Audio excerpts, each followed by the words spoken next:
Assalamu alaikum. How are you today? Are you fine?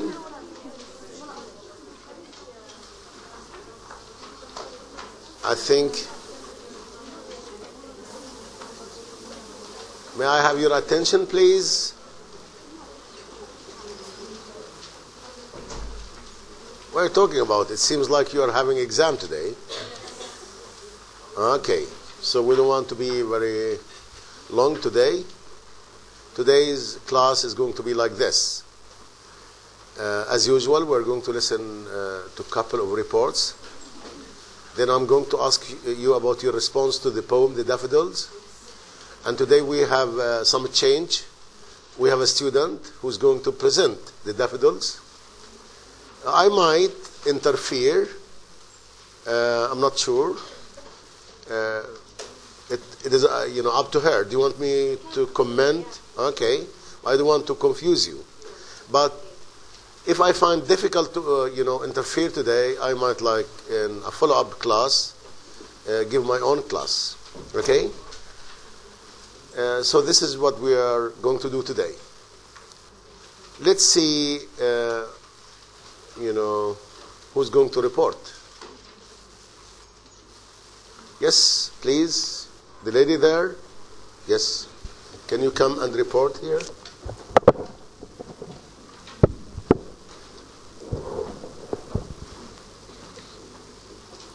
Is it the first time you come here? Just come here. Okay. Say good morning. Good morning. It's Monday, 9 o'clock, when Dr. Habib came to the lecture and began with us the lecture. As usual, we began with 2 reports. Then Dr. Habib began the new poem, The Daffiodils, with a simple explanation about romanticism, and he let Miss Ahlam complete the explanation about this movement of romanticism. At that time, she told us about William, the poet, and his relationship between him and nature, and how he was in love with nature. Next lecture, we will continue at this poem. By the way, Ms. Ahlam came to the advanced writing lecture and attended with us, and all of the girls were happy for that surprise. Yes, okay, thank you very much. Still, there is a space for another report. Today, I'm like choosing, Yes, you.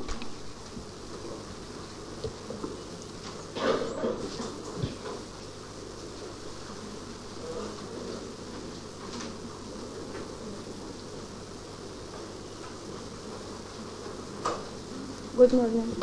Dr. Akram come at 9 o'clock. He began the lecture as usual. He chose some students to read their report, and he began with the explanation. He introduced the new poem, which is Daffodils. Mrs. Ahlam will share Dr. Habib in his explanation. She began the lecture. She welcomed the student. Then she began the explanation by introduce what is poetry. By introducing what is poetry. Then, yes. Who is the poet, and then began to explanation the definition of the romanticism and the elements of romantic period. Finally, I liked Mrs. Ahlam way in presenting this information in a simple way. Very good. So thank you very much. Yes, last time we had a wonderful introduction about romanticism, and it was like completing the image we started in William Blake. Today, I think, like with the Daffodils, we might have a better understanding of the abstract things, because last time we talked about abstract things, like the relation between man and nature, poetry, the spontaneous overflow, powerful feelings. We talk about that in a very abstract way. So today we are going to see this hopefully in the poem. But before we start, the poem, looking at the poem, I want you to tell me, what do you think of the poem? Who wrote a response to the poem? Yes, please. Just this is a written response. Then I'll be asking you about your oral response. How are you? Good morning, everybody. You come here. The Daffodils is one of the most famous poem written by William Wordsworth, who is considered who is a major English romantic poet and helped to launch the Romantic Age in English literature. The Daffodils, how beautiful the title is. Everyone will like the poem because it is written in brilliantly, and it's really paint picture in the reader's mind. Also, it's easy to read, and some people might even consider it relaxing. The poem clearly describes the appearance of the daffodils and that Wordsworth encountered on a stormy day when he walking by Wordsworth in England, and especially focusing on the way that the daffodils look, dancing, and if they are in a breeze day. The poem reflects the inherent connection between the man and the nature, which is so commonly found in William's poetry. Daffodils discloses the relationship between nature and the human beings, how nature can affect one's emotion and behavior with its emotion and sound.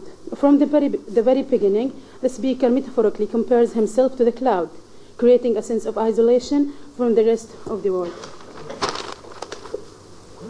He compares between the lonesome feeling of the speaker with his happy memories or even experiences with nature. This shows that looking at the daffodils makes the speaker feel better. This is indicated by the last line of the poem. The theme of the poem might be about enjoying the nature and its elements, or the collection of human emotions inspired by nature. The poem is rich of the visual images that used to convey his appreciation of nature. Talking about the figurative speech, the poem is full of the similes, the metaphors, and personification. And it also consists of 4 stanzas, which have got 6 lines. Okay, thank you. This is very advanced response. I like it very much. You know, it's a good response. It seems like she paid, or she exerted tremendous efforts in reading the poem and like writing her response. Good. What do you think? Like, what is like? Do you like the poem? You don't like it? Is it a good poem? What do you think? Yes. Exactly. I like the poem because it talks about the beauty of the nature as a source of inspiration. Yeah. Could you repeat that again? Actually, I like the poem because it talks about the beauty of nature as a source of inspiration. And we find that the poet in the first stanza is having a pessimistic point of view, and he suffers from sadness and grief. But in the other one, or in the last stanza, he have an opposite point of view, which is optimistic. He becomes optimistic, and he becomes happy. Yeah. So do you want to say like there is a movement? He started by being lonely, and then he ended by dancing with the daffodils. So it is very important to know what happened and how his mood changed. It's very important. What made his mood change? Was it like because he saw the daffodils and because the daffodils were dancing, or was it beyond this? Because this is very important.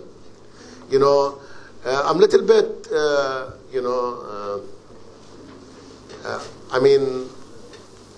concerning the pathetic fallacy, I'm a little bit reserved about like nature being sympathetic with man, mainly in this poem. It is more than this.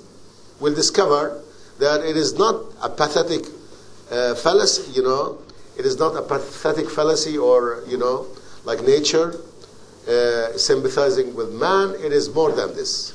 Okay? Good?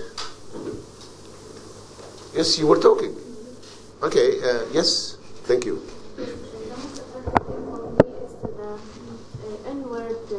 I or imaginative I, in which the poet can see more than others and better, and what others cannot see, and it's as a source of inspiration and imagination. So you think, the inward I was, like the most important thing. Like the inward I was perhaps the strong visionary, tool which made the poet see something different from the common man. Okay, good. What else?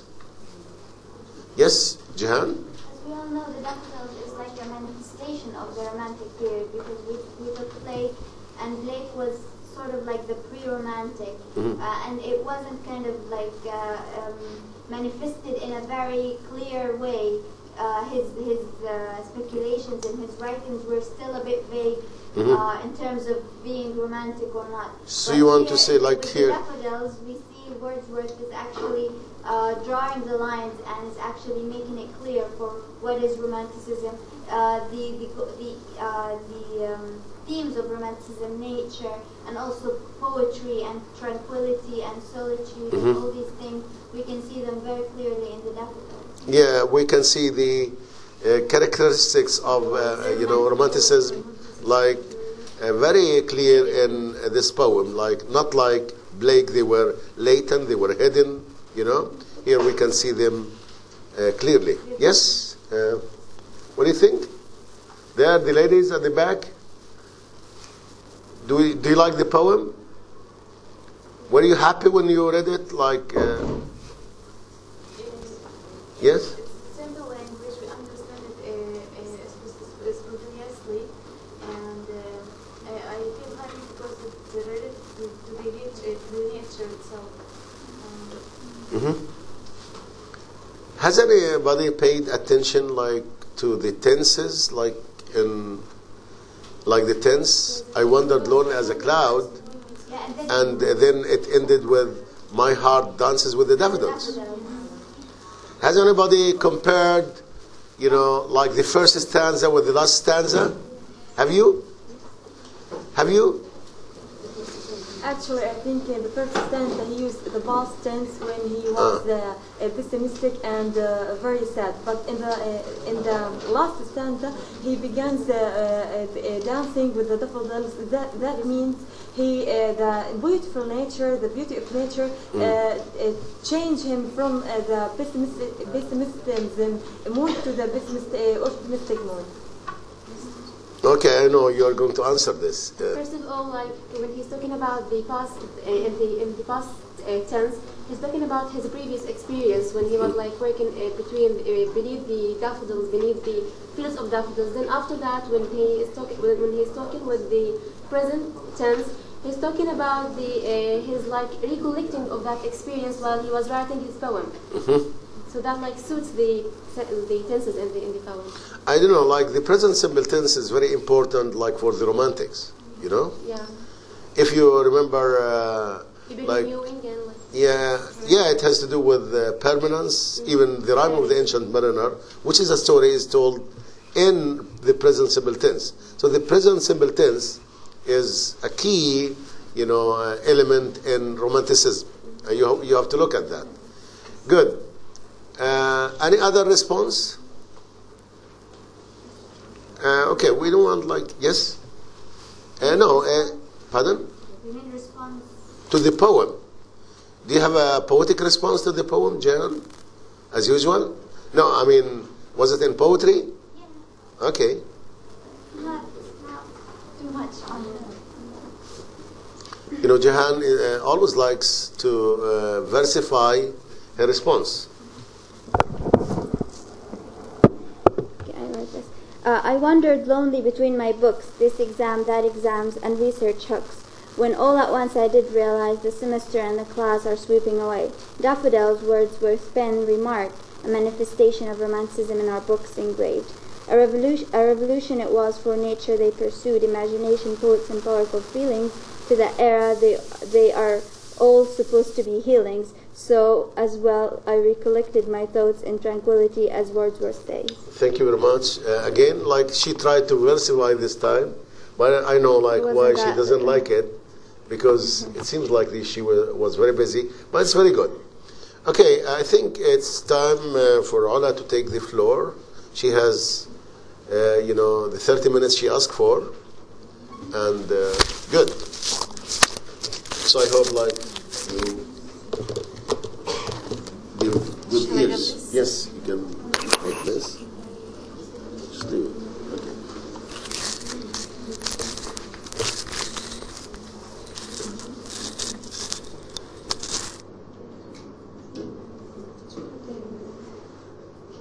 Just like it. What's here? Yes.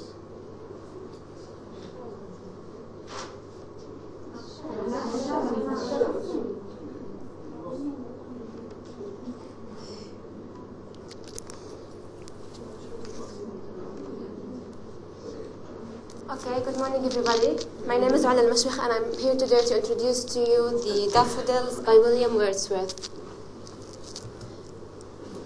So I will talk about William Wordsworth, then I will talk about the characteristics of William Wordsworth, or especially the poetry of William Wordsworth, then analysis of the poem, then I will talk about the themes, rhyme and rhythm, figures of speech, and finally I will talk about the characteristics of romanticism applied in this poem.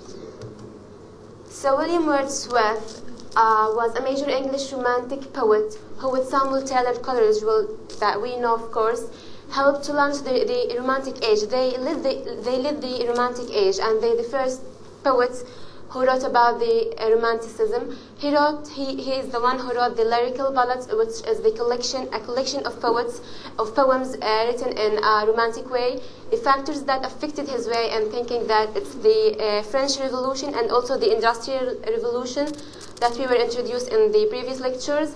His writing was a movement away from those of his peers who wrote especially for educated aristocrats and the intellectual elites, that he was writing for the common people. He was writing for the ordinary people in a simple way, in a simple words, not like his previous era who were writing for the elites in a very complicated way. Then he wrote this poem, I Wandered Lonely as a Cloud, or like some might call it the Daffodils, while he was working to express his experience when he was working in the place called Lake Districts. It's like a place of many lakes in Britain. He was working with his sister Dorothy while they came across this field of daffodils. So after 2 years of this experience, he managed to write this poem. So this scene inspired him to write this poem after 2 years. He wrote, it was his sister, his sister Dorothy. He wrote all of this in his diary. Yeah, so he was inspired by her diaries when he read them. Yeah, and there's many lines, 2 lines of this poem was written by his wife, Mary. Yeah, this experience. So Wordsworth was and he also considered these 2 lines as of the most beautiful lines in his poem. So he saw this this field of daffodils in 1802, and he wrote this poem after 2 years, might be in 1804. So the characteristics of Wordsworth's poetry was balance between mind and emotion. In his poems and in his poetry, he makes balance between mind and emotion, since he considered that poetry is a combination of reason and imagination. Also, that poetry is an experience. Poetry is an experience that is aroused in a very simple style, themes to introduce his poems to the ordinary and common people. A poet is a teacher, but the difference between the poet and the ordinary teacher, that the poet teaches through the medium of pleasure. So he has to please his reader in order to teach him. Yeah, I think here the teaching is by intuition, not by reason, not by rationalization, because in the neoclassical age, poetry was didactic. They were teaching in a very direct way. If you look at Alexander Pope, first for nature and your judgment frame. They are never erring, they are always the same. So they were direct. Here, there is teaching, but it is indirect. It is by giving the image and inviting the reader to imagine. See what I mean?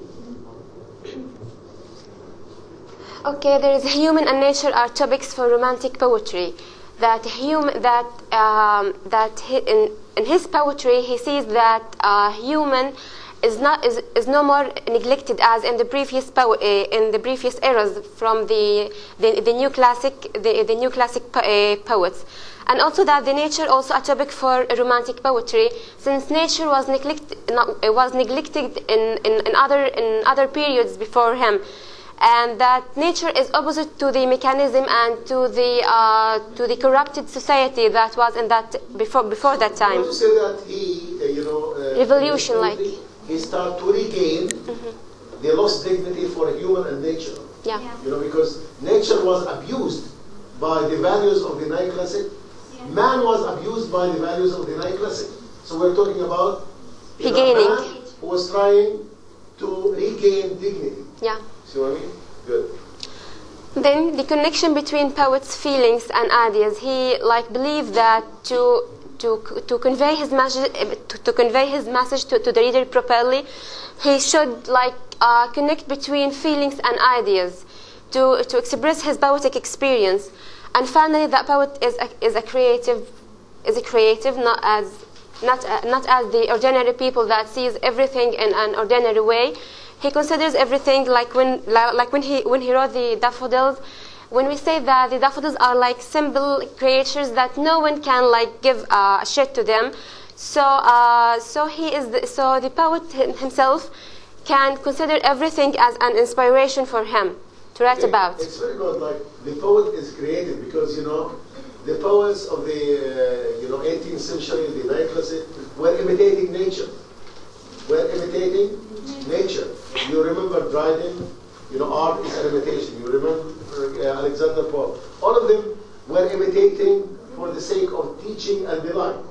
Here, he's creating. Is he creating nature? No. What is he creating? See? He's creating feelings toward nature. Yeah. I don't know, he might be creating a new nature, because this is visualizing and so personifying. Now I will take you in a very small journey to the place where Wordsworth found this field of daffodils in Blake District or Jersey. We'll travel from our university to that place. To the Dove Cottage? Yeah, to the Dove Cottage. It doesn't work. Where is this? Doesn't want to work? No, it doesn't work. I don't know why. If it doesn't work, it works. But it works on my laptop.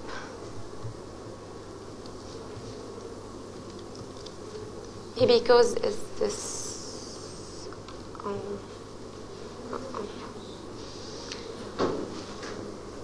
I have a song. The song doesn't work. Yeah, and I have. You have the song? I have also. Okay. It's just. It doesn't work here. No problem. Can you give me It's not a problem. It's the song. Yes. No, it's not the song. It's a journey. Then after it will be okay.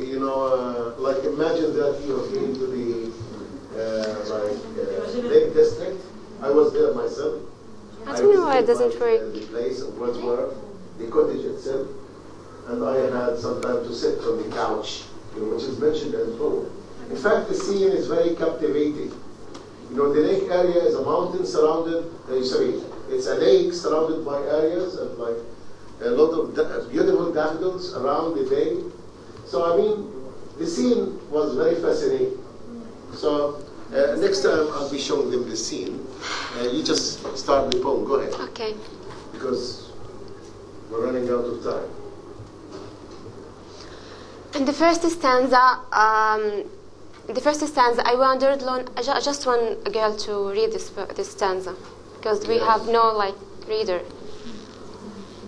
Who wants to read? I wandered lonely as a cloud. Huh? Come on. Come on, Jihan. Yeah. I wandered lonely as a cloud that floats on high over vales and hills. Could you raise your... I wandered lonely as a cloud that floats on high over vales and hills, when all at once I saw a crowd, a host of golden daffodils, beside the lake, beneath the trees, fluttering and dancing in the breeze, continuous as the stars that shine and twinkle on the Milky Way. They stretch in never-ending line along the margin of a bay. 10,000 saw I at glance, tossing their heads in sprightly dance. The waves beside them danced, but they outdid the sparkling leaves in glee. A poet could not but be gay, but gay, It's the most difficult line. Yeah. A poet could not but be gay in such a jocund company. Company. Yeah, not company, because you know the rhyme. Yeah. Yeah. I gazed and gazed, but little thought what wealth the show to me had brought. For oft, when on my couch I lie, in vacant or in pensive mood, they flash upon that inward eye, which is the bliss of solitude. And then my heart with pleasure fills and dances with the daffodils. Yeah, thank you very much. Yeah, thank you. Like, I think, you know, you can read it better, you know. I'm not good at reciting. No, I am like, it should be, you know, like, when you say, like, I don't know, you can bring, I wandered lonely as a cloud, like, this is very, I wandered lonely as a cloud that floats over the vales and hills, when all at once I saw a host of golden daffodils. Like here, man's emotions started to move. A host of golden, beside the lake, beneath the trees, fluttering and dancing. You know here? Because the poet started to interact with nature. You see what I mean? Yeah. Good. So in this stanza, the poet expresses his life experience with his sister while they were walking beneath the fields, and they came across this field of daffodils. These field of daffodils were like a huge field. He liked them at the first from the very beginning of the stanza. He was like lonely as a cloud. And this that floats on high over vales and hills. When all at once I saw a crowd, a host of golden daffodils. So it might be like a description for the field of daffodils. That it's like golden daffodils, the yellow color of the flowers beside the lake, beneath the trees. That all these daffodils, like along the shore of the lake, were like stretches because of the huge number of them, fluttering and dancing in the breeze, like they were dancing and fluttering in a very cheerful way, that they were like very happy because of the nature. So they the poet might mean in this stanza that he wants us to express the disconnect and the dispassionate way that we all live in our lives, that we have like no aim in our life, we are aimless people. So the nature is like an inspiration for us.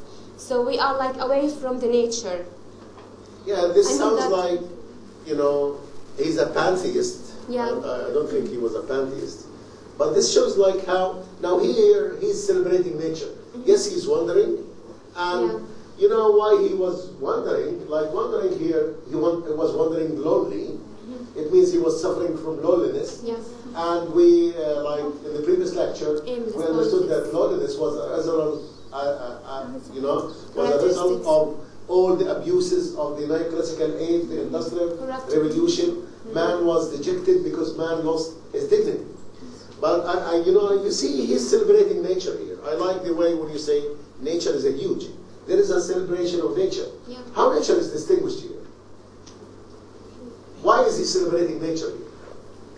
Like look here, if you look, it is a crowd, and then it becomes a host. So look, the way he gradually, starts to perceive nature. He is not static. He was lonely, he saw a crowd, and the crowd contradicts with lonely. Then this crowd is a host. And you know what a host has all the positive connotation. A host means hospitality, a host means love, respect, all of this compassion. And then beside, as she said, they are huge. Beside the lake, beneath the trees, fluttering and dancing in the breeze. See? Yeah. They are everywhere. Like they are, ample. You know what I mean, ample? A lot. So he celebrates the vastness of nature. Nature is very vast. Nature is huge. Nature is not a little thing. Nature is not just small daffodils. Nature is more than this, okay? And so, regarding the word lonely as a cloud, as like most people are floating on the miles above the nature, miles above the real nature, and they like missing a lot of things. Like they are missing the quiet virtues of nature, of the beauty, and of many like characteristics of many sources of emotional and spiritual nourishment. So when people are away of the nature, they are missing a lot of things, like he said. And this stanza, it's like it's about like description, a specific description of the field of that daffodils, that it's continuous as the stars that shine and twinkle on the Milky Way. We know that the Milky Way is the name of our galaxy that we live in. So he's like comparing the daffodils with the stars. He's comparing the daffodils' procession with the eternity of the stars. That he is also creating a link between the daffodils and the stars, or he's like creating a link between the nature and the universe. So this dancing has a cosmic movement, because the Earth moves within this galaxy. So even it is connected to the Milky Way. So it is a cosmic phenomenon. Yeah. It is not only an earthy phenomenon. Okay. They stretched in a never-ending line along the margin of a bay. 10,000 saw I at a glance, tossing their heads in sparkly dance. So here, like he's expressing the number of the daffodils, like they are never-ending line. There's a huge number of daffodils in this field. So when you read this, it should be stretched in never-ending line. Why? Because like here, he cherishes nature. He feels that nature is rich. And that's why, so it should be written this way. They stretch along the margin of the bay, and then 10,000 so high. So high, what I saw. An astrophy. I don't know why. What are you doing? I'm just like, I want to do something. Yeah. So I. Yeah, I know, but why? Why is this converging? Forget about what I do want to do. Okay, خلاص. Yes. Okay, 10,000 saw I at a glance to sing their heads in a sprightly dance. See? Yeah. I like the ing, I like the tossing. Like humanizing the daffodils, like they are like human beings that dancing and like tossing their heads. So it's like visualizing the experience, like he is like want the reader to share his experience with him, and to imagine the whole experience, the whole field of daffodils, and why the poet decided to write about this field. The waves beside them dance, but they outdid the sparkling waves in glee. A poet could not but be gay. Like he's comparing between the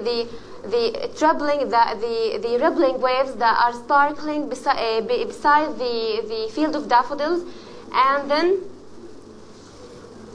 that he is saying that the field of daffodils outdo, like the daffodils defeated the rippling waves in their like movement and dancing, so that this field of daffodils is like more amazing than anything in this nature. And then a poet could not but be gay in such a jocund company. And at that time of that experience, before 2 years, he was of course cheerful and like gleeful, but to not that extent that he like was while he was writing his poem. Like he was very cheerful, but he didn't appreciate the nature. But after 2 years, he didn't appreciate the scene before him while he was like walking with his sister. And after 2 years, he like appreciated this scene more and more, and started to write this scene in his poetry. Can I ask a question? Why didn't he say a man could not but be just gay? Why did he say a poet in particular? Can I answer? Okay, yes. Because an ordinary man cannot notice this cheerful or like gleeful field of daffodils like the poet. The poet is very sensitive, that he can notice anything in the nature, and he can be like touched. We can notice everything in nature as well. But we can notice everything in nature. But we cannot be touched. Why a poet could not but be just gay? Because he's more sensitive than ordinary. Yeah. Okay. What do you mean by more sensitive? More sensitive, thank you. More sensitive. He has a higher sensation. Okay, okay, still Teacher, like the same. the daffodils cannot touch our hearts like this in No, this they way. can touch, you know. No. When you see the daffodils, oh my God, they're lovely. You like There are them. many daffodils in the street, and we never give like a glance to them. Yeah. But there's like the poet is very sensitive. Well, He like we don't felt. have daffodils in Ghana. We might sometimes we have We don't have daffodils. like little like No, we don't have daffodils in we Ghana. have. Why not? You know, no, we don't. Like, It's what a very are the ordinary like daffodils? flower. You know, what are the daffodils? They are. We don't have these flowers, daffodils in Gaza. It depends on his feeling. Huh? It depends on his feeling. He mean about special about romantic period that he feel the atmosphere around him. He should be happy in this atmosphere, not like neoclassical or any poet or any other poet. Yes. In fact, like, why would a housewife be happy in the kitchen? Because when she has all the ingredients for cooking, she will be happy. It's her place. You know? Here, like a poet is having all the elements of creativity. Tranquility. Of creativity. Like he can, you know, create now. Why? Because he has everything in front of him. A poet could not but be gay, could not but, you know, but be gay, like except he has nothing to do except being happy. Why? Because this is his chance, this is his opportunity to create. Okay? Okay. I gazed and gazed, but little thought what wealth to show to me had brought. He's just like wondering how like this amazing field has like touched his heart and touched his emotions by and after that we'll have this fourth stanza. For oft when on my couch I lie. So this is like a recollecting of his emotions. The three stanzas was like about his experience in the past, and the first stanza like he was recollecting, and when we was like studying the definition of poetry by William Wordsworth, that poetry is a spontaneous overflow of powerful feelings recollected in tranquility. So here he like apply this definition in his poem. Like when he was in tranquility on his couch with a pensive and vacant and relaxed mood, he recollected all that experience that happened before 2 years and started writing about this experience in his poetry. That flashed upon that inward eye, that it flashed in the poet himself, in the memory of the poet. So which is a bliss of solitude. So this like recollecting and writing is a bliss of solitude. So like because he was alone with himself on his couch, lying on his couch, he started to remembering and recollecting that experience. And then my heart with the pleasure fills and dances with the daffodils. So when he was retrieving the memory of that experience, he felt very happy. He felt cheerful, delightful, gleeful, because at that time he was dancing with the daffodils. So the experience started. So that experience that happened before 2 years remains with the poet after 2 years, and he also remembered that like it was happening at this time. A replica of the same image. Like this is the question. Like the image of the daffodils he stored in his mind. Yeah. Now when they flash, was it the same image or was it a reconstructed image in his mind? It was a reconstructed image. It was a reconstructed. Yeah, for sure. It was a reconstructed image saved in his mind. And more amazing so when he also. sits in a pensive, you know, or vacant, like mood, they just like come like this, Yeah, flash. and he is happy again. You know? Look how nature is valuable. Yeah. But nature is not on its own. Nature, you know, with the bliss of the solitude, which is what? What is the bliss of solitude here? Tranquility and pensive and tranquil It is mood. the inward eye. It is the inward eye, which is the bliss of this. What is the inward eye? Poet himself. It is the imagination. Yeah, the memory. It is the poetic imagination, the inward eye. It is this powerful faculty which succeeded in reconstructing, you know, the whole experience and stored it in the poet's mind. So this is a valuable experience. Man can again dance with nature, you know, be happy with nature. Yeah, for sure. Now regarding the theme, it might be about the value of nature, that there are many like considered themes, but I will focus on this theme, the value of nature.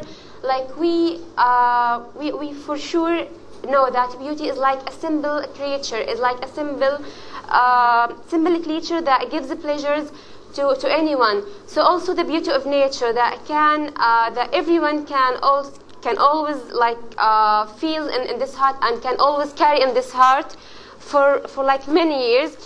And so when Wordsworth like came across this field of daffodils, he felt pleased and he felt excited and he felt that he is like a part of the nature, like he is dancing with the daffodils in the breeze.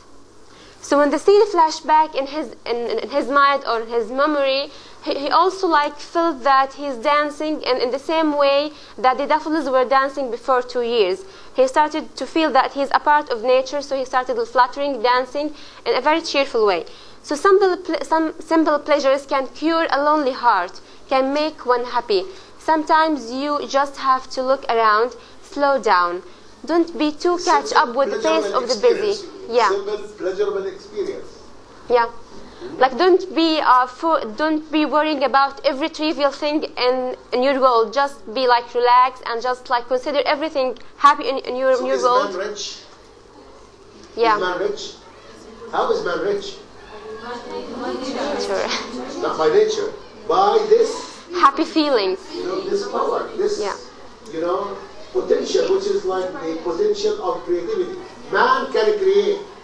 Man is positive. Man is not, like a machine or, man has the initiative, has the imagination. Man is dignified. So like here, in this poem, you can say it's about man's dignity because of his power of imagination. I'll talk about... Okay, I know, like you won't be able, so we can leave this. I will just discuss it next time. Okay. Yeah, next time you just leave it. And I can also organize the other missing things. Yes, okay. Okay, thank you. I can like explain it next time. Thank you very much for listening. Thank you, Ola. I know it was, a wonderful job. Thank you. You tried like to do your best to capture the spirit of the poem. I know you wanted us to listen to the song, but next time I will arrange the song very well. Next time we're continuing explaining the daffodils.